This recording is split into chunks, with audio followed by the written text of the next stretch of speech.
Praise Lord dear friends in Christ. ఈరోజు మనము ధ్యానించిన వాక్యము కీర్తనలు 31వ అధ్యాయము 19వ వచనము. నీయందు భయభక్తులు గల వారి నిమిత్తము నీవు దాచించిన మేలు ఎంతో గొప్పది. నరులేదుట నిన్ను ఆశ్రయించే వారి నిమిత్తము నీవు సిద్ధపరిచిన మేలు ఎంతో గొప్పది. ప్రియులారా, మరి దేవుని యొక్క వాక్యము ఈ విధంగా తెలియపరుస్తుంది.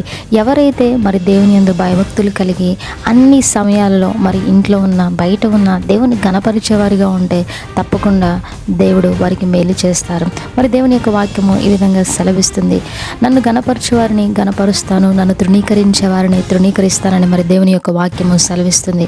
మరి ఎవరైతే దేవుని ఆశ్రయించేవారుగా, ఎవరైతే దేవుని యందు భయభక్తులు కలిగే వారిగా ఉంటారో తప్పకుండా దేవుడు వారికి మేలు చేస్తానని మరి దేవుని యొక్క వాక్యము సెలవిస్తుంది.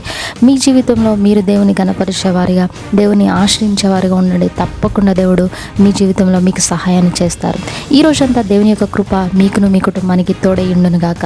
ఆమేన్. May god bless.